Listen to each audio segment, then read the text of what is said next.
So, I want to share with you a recent area of healing on how I managed it, how I processed all the emotions and the integrations and realizations that came after it.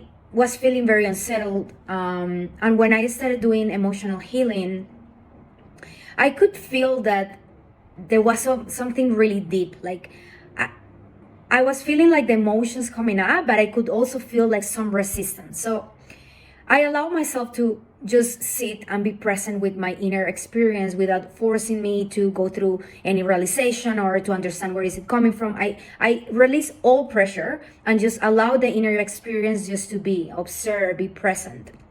So it took me quite a few days until one day I could feel like anxiety. And with this work, it's not very common that I feel anxious or any uncomfortable emotions because I process them. I don't let them bottle up. So I was feeling anxious, so I knew there was something deeper, and I could feel it was heavy, connecting with that deep wound.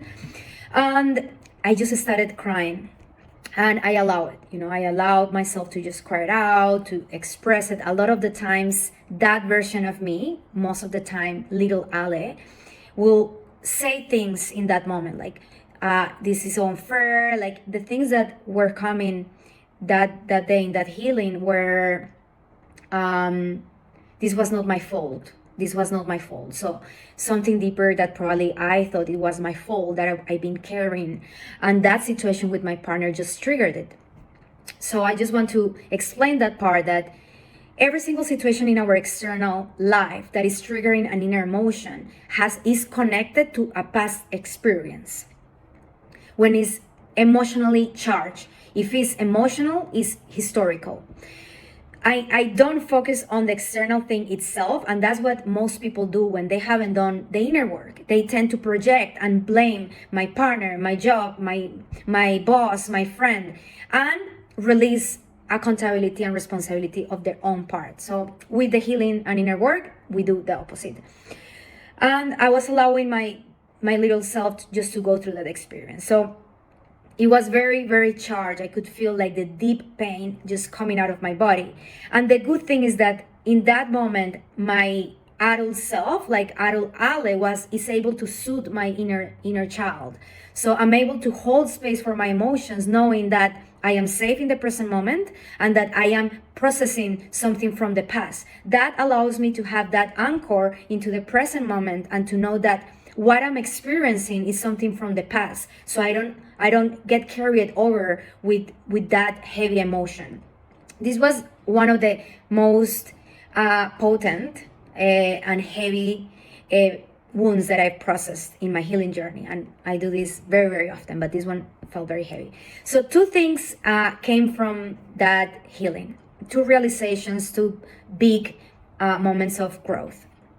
The first one was the ability to express my inner experience and what I went through with my partner, and why this was such a big thing for me. Because one of my wounds from my childhood was that I am not accepted in all my emotions. I am too much. I am not seen. I am not accepted, mainly from my father. So this was coming more from the masculine. I will feel small. I will feel powerless. I will feel helpless when I was little, whenever I needed to speak to my dad and ask for anything. It could be something little. So we carry these things into our childhood.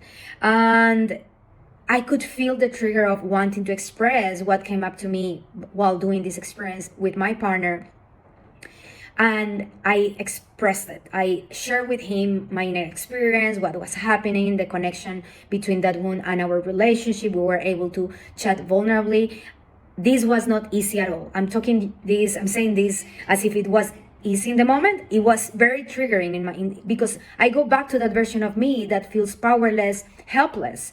But when I choose a different pattern, when I choose a different story, I change my life. I change how I relate to that version of myself and to those emotions. So that was massive for me, being able to experience a different outcome, being held and met with love, compassion, acceptance, and love for those parts of me. So that was a massive healing. Then the second part was while I was doing the healing with those emotions connected to my father, it was mainly because I was being called, I was the vehicle for healing his hurt inner child.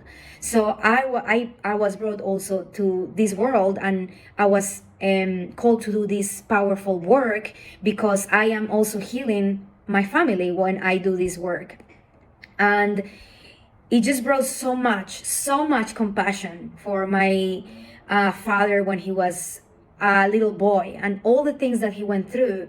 And he did his best. He showed love in the way he knew it was best, in the way he received it. So we cannot give what we don't know, what we don't even give to ourselves. So I understood how much pain he was carrying. And I allow myself, like I heal that part of him. I allow myself to bring compassion, and I felt so much love towards him. And at the end, I sent him a message, a very open message, like sharing a little bit of this experience. No, this is not at all, he's not at all into this work. So I always share when I feel this is aligned with me. My father is present in my life, so I am able to close it in that way. But you can completely close these cycles without doing it physically, just doing the energetic and healing process. But long story short, I'm already finishing the video, is how sharing that and doing that healing session just brought so much love, a love that I've never felt before between us, love in words that we've never said before. And I'm so grateful that I'm able to heal that relationship with my father, forgive him for what I didn't receive because he did his best, but allowing myself to feel that grief and what I didn't receive, which was very huge for me in that healing, allowing little Ale to grieve the relationship she didn't have with her dad, but knowing that he's still present, and I kind of still change that. So I'm grateful for that. If you're hearing this and your father is not in your life now, you can still change that relationship energetically. Just visualize how him and you are giving to your little self all those needs that you didn't receive, and allowing also, very important part, to heal, to grieve the relationship that you also didn't receive. So I just wanted to share this with you all, hoping it will resonate or land with you in any way that is meant to.